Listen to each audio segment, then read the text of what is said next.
Hello, ladies and gentlemen. This is Suneet, and you're listening to Suneet's podcast. Tony finishes off in style. A magnificent strike into the...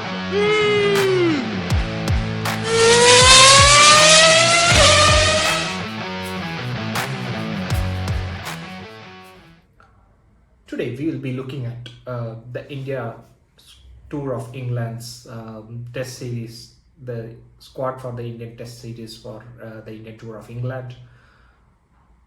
It'll be an interesting series, enthralling 5 Test match series without the stalwarts of the Indian cricket who have led the Test arena till now.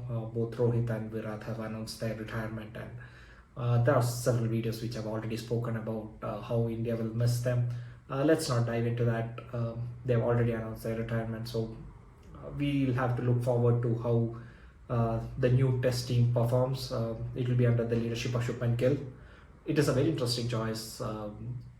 The Test captaincy was most probably favoured for Jasprit Bumrah, but then Bumrah's availability is a question mark. We saw how he was used too much in the India-Australia series. Whenever India desperately needed a wicket, we always turned towards Jasprit Bumrah, and how he broke down in that Test series and then went injured till he came back just before the IPL. So he has already informed the head selectors that he will be available only for 3 of the 5 Test matches. So and the selectors were pretty sure that we cannot have a test captain who is just available for 3 of the matches, and we cannot have separate Test captain for the 2nd and the 4th match. If Bumrah is playing 1, 3 and 5 Test matches, we cannot have separate captains. So then the interesting choice came between whether we should go with Rishabh Pant or whether it should be KL Rahul.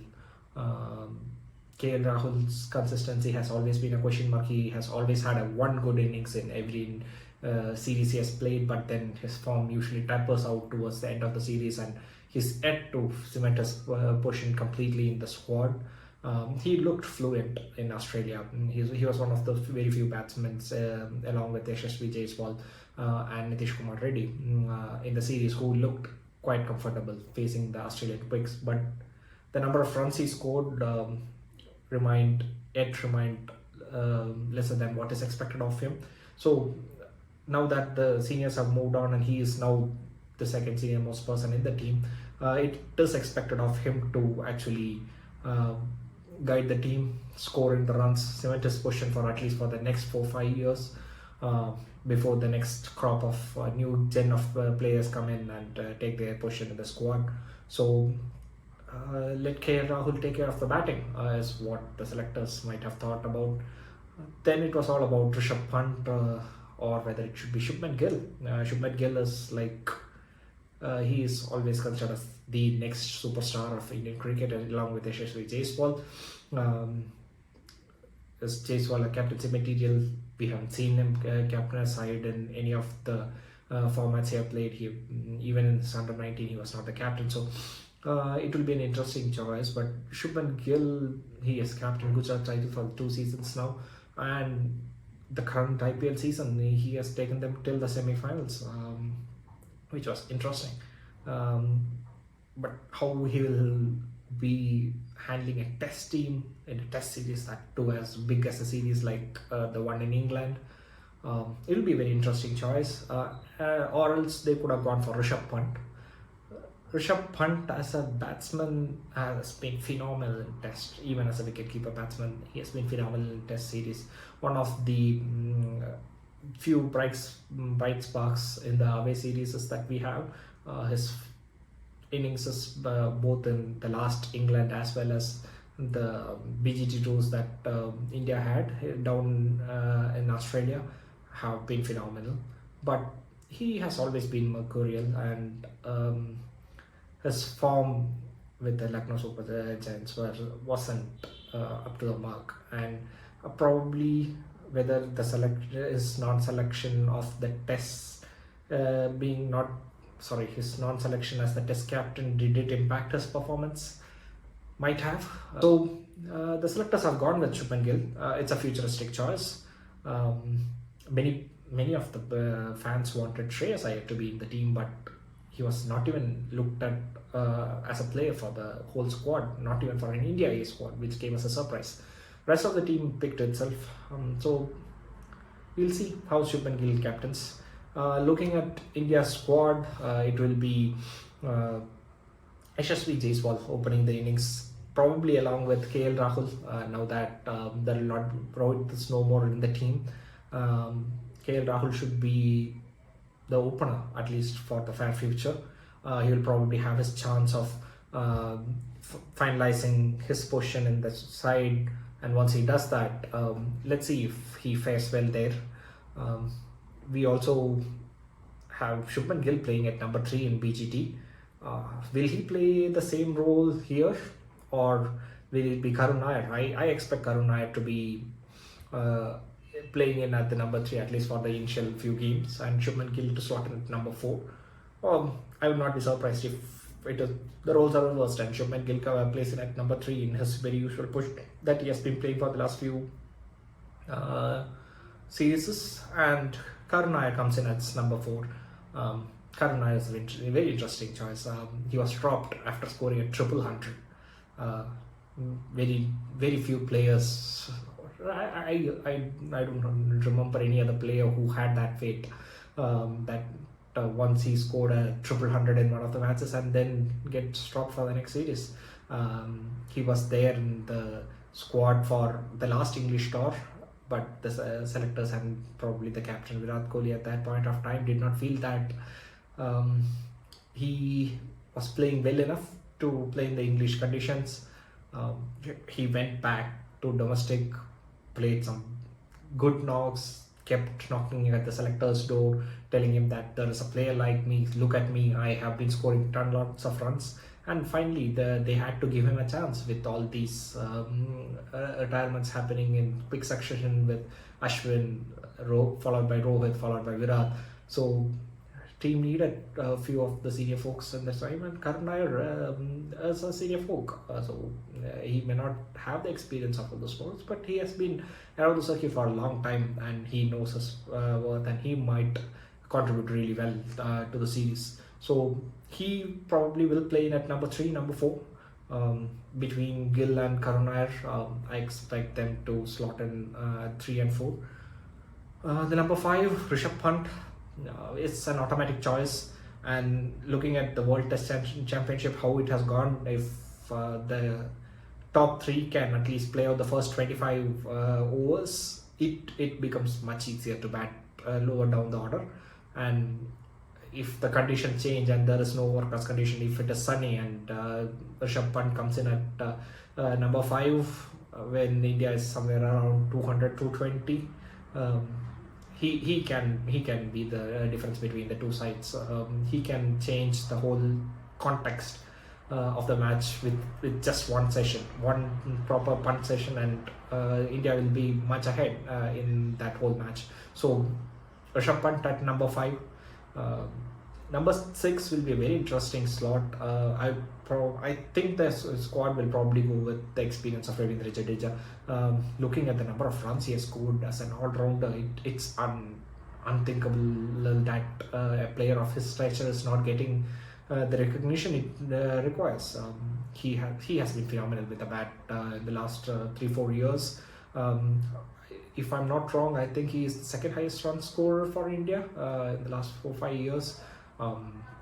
Phenomenal record, a phenomenal all-rounder. So Ravindra Jadeja at number 6, he'll have to play a crucial role. In fact, the whole of the lower order has to play a very crucial role if India goes on to win the Test series. It all depends on the lower order's contribution, because the Duke's ball is going to swing around in the initial part of the match. The first 20-25 overs, it is going to swing around, and if there is overcast condition, it's going to be tricky for the batsmen to score. So whoever comes in at the position where the sun is out and the ball stops swinging, and if they can capitalize on that, score the runs, just like how Stark and Hazelwood did for Australia. If they can put in those 70-80 runs lower order, that could be the match difference. So Ravindra Jadeja probably at number 7 will be Nitish Kumar Reddy or Shardul Thakur, depending on how the management goes. If manager wants to bolster their batting lineup, I would probably say that Nitish Kumar Reddy has done nothing wrong in Australia to be dropped. So he will probably be playing there. But his bowling contribution, I expect much more from NKR. He is one of the future stars to be looked at. Just hope that his bowling also comes up to the level of how Shardul Thakur does. If he can contribute, he can give a break of around 10-15 overs for the other fast bowlers like the likes of Bumrah, Siraj to take the proper rest and then come back and for the next spell. It will be fantastic. So whoever plays at number 7 and 8, they have a really important role. So the number 7 and 8 will be between Nitish Kumar Reddy, Shardul Thakur and Washington Sundar. So depending on the pitch, the conditions on the match day, on the first day of the match, it's going to be between these three folks fighting out for the 2 positions. Shardul, he's a big match player. He has always contributed in big games, whether it is in Australia, whether it is in India's series against England back in India, or the last English series where he was really picking up Joe Root's wicket at a point where none of the other bowlers were able to even trouble Root a bit. So such a crucial contributor. He has a big heart. He's kind of, and the attitude that Shardul brings to a cricket field, it will be really important. And looking at the recent India versus India A match, just a few of the articles were telling that Shardul Thakur was among the wickets. So he might play a very crucial role. Washington Sundar, he's another person now that Ashwin has retired. He has to step up and he has to contribute for the Indian cricket. He can come into the side as a proper lower order batsman. He can bat up the order as well, play the crucial innings. He will play a very important role whenever there is a pitch that assists spin. Most probably many of the pitches might assist spin. We may go with 2 spinners in the side. So Washington Sundar will play a very crucial role, especially because of the English summer where it hasn't rained much and we just saw how slow the pitch was for the World Test Championship finals at Lord's. So if it is too slow, the spinners are not going to get a good purchase out of it. The ball might spin, but the batsmen can still counter it and play it. But yeah, Washington Sundar will play a very, very crucial role. And coming to the lower order, among the bowlers, we have Jasprit Bumrah, automatic choice whenever he plays. Mohammad Siraj will continue to be the second pick with the absence of Mohammad Shami. The absence of Mohammad Shami is a big loss for India. Just that he wasn't fit enough to play the whole series, and the selectors just didn't feel right to pick 2 bowlers who might play just 3 matches. So it will be a big miss. We saw how dependent we were on Jasprit Bumrah. That led to his breakdown in Australia. So if there was Mohammad Shami to come in and bowl just after Jasprit Bumrah, there was no leeway for the batsmen. So it was one after another coming in and creating the pressure on the batsmen that leads to wicket. So that is no longer going to happen. So it's a big transition there at the bowling side as well. So Bumrah is an automatic choice, so there is no doubt he is one among the best in the world currently going around in the world. So who will be the support bowlers? Will Mohammad Siraj step up? He has been bowling a hell lot of overs. His number of overs bowled is too high. He's fit. Just that he has not been getting the wickets, and he did play a very crucial role last time as the 3rd bowler in the last India Tour of England series back in 2021-22 because the 5th match happened in 2022 because of COVID. But yeah, that series he did really well, especially in Lord's. I still remember how well he used the slope, bowled along with the slope, and utilized it to the maximum, which led to the India's victory at Lord's last time. So he will play a very crucial role. who will be the third seamer for India? My probable pick was Arshdeep Singh, just because he can swing the ball into the batsman as well as take it away from the batsman, and the Duke's ball will swing. But his first class records have not been phenomenal by any extent. So how he will contribute once the ball becomes older, when there is no more swing on offer, there is no lateral movement, Arshdeep Singh becomes a bit of a problem. He does not have shown his ability to bowl the proper bouncers.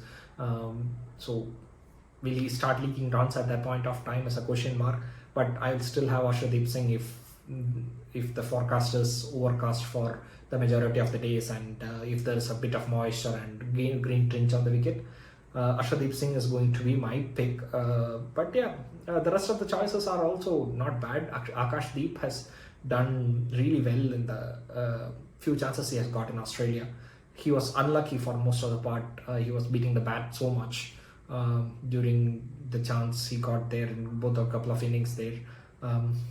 Prasidh Krishna, it's like for like replacement for Ishant Sharma. He's tall, lanky, just lacks the bit of consistency that is needed for the test. He bowls at least one or two looseners, one loosener and over, but that actually defeats the whole concept of creating pressure on the batsman, especially against an English side and their baseball style of play, where they just go after any bowler. They will probably target India's third and fourth seamers and probably try to score more of them. Try to play out Jasprit Bumrah as much as possible. That is going to be their gameplay. So how well the India's second, third and fourth seamer perform will definitely decide how the series goes for India. Few of the squad players who might contribute really well in this side is Abhimanyu Ishwaran and Sai Sudarshan. Sai Sudarshan, what a fantastic IPL he had. Phenomenal record. His batting was just pure class. There was no funky shots that he tried. He played exceptionally well. All proper cricketing shots, and he deserved a spot. Not because I'm not a believer that a form in a T20 series should be looked at for a Test series, but the way he batted and the form he is in, I'd probably have him in the squad at least and see how well he does in the English conditions, in the practice, in the nets, and if he is doing really well and one of the top order batsmen is having one of the worst series you can imagine, I'll probably switch, have Sai Sudarshan in the side and see if that works out. We may see a new kind of Virat Kohli taking place there. I have high hopes for Sai Sudarshan. Probably not this series. He might get one or two innings here where he might get a chance if there are injuries in the top order. But Sai Sudarshan will be a player for the future. Abhimanyu Ishwaran has been scoring loads of runs in the first class cricket, but his India A performances, whenever he's just near the Indian squad, he hasn't had that one big moment where, let's say, the English Lions versus India A, if he has put up a daddy 100 there, how Karun Nair did, it would have both stirred his case there. Dhruv Jurel has been good. He had a good India A game against the English Lions, albeit on a pitch that is like a road where there was nothing happening for the bowlers, but still he batted it out. He has done nothing wrong with the chances he has got in the Indian time when Rishabh Pant was not available. So a very handy wicket keeper. Will he get a game? That's a question mark. They might go for a situation where they play both Pant and Dhruv Jurel lower middle order if things doesn't work out, especially if NKR, Ravindra Jadeja and Washington Sundar among them, if not, and Shardul Thakur, if those four are not able to put together runs and India still needs a deeper batting lineup, they might go for Dhruv Jurel. So that's the squad for India. It is a promising squad. Nothing unexpected for the series except for Shreyas Iyer. He has been playing well for Mumbai. squad in the Ranji. He went back to Ranji. He scored the runs there. Just did not make the selectors cut. But he's on the fringes. One big injury to any of these players, I expect Shreyas Iyer to be flown in to join the squad. And once he is in, I think once he is into the squad, he'll probably make it to the team, and he might have a chance. But for now, oh yeah, I must have Kuldeep Yadav, the spinner. Uh, Kuldeep Yadav, we go with the third spinner, especially on if there is a track which completely spins and turns, and yeah, if they need a proper spinner, a mystery kind of spinner, Kuldeep Yadav is a phenomenal backup bowler to have on the squad, and probably he will come and play in at least one or two of those matches where there will be spin.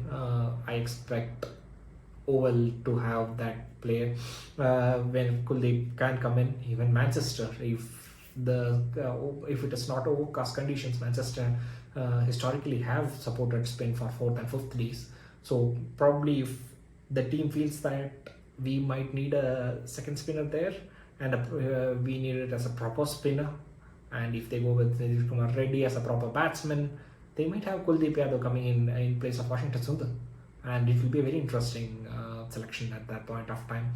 We'll look at it when the time comes, at least for the first match at Headingley Leeds. I do not expect my first 11 is automatically picked. Yashasvi Jaiswal, KL Rahul, Karun Nair, Shubman Gill, Rishabh Pant, Ravindra Jadeja, Shardul Thakur, Jasprit Bumrah, Mohammad Siraj, Arshdeep, and probably if it is Nitish Kumar Reddy or Washington Sundar, I'll probably go with Nitish Kumar Reddy. That will be my first 11 for the Leeds Test match. We'll see. Hope you enjoy this podcast. Leave your like, comment about what I can improve. This is my first attempt at the podcast, so let's hope you enjoy that.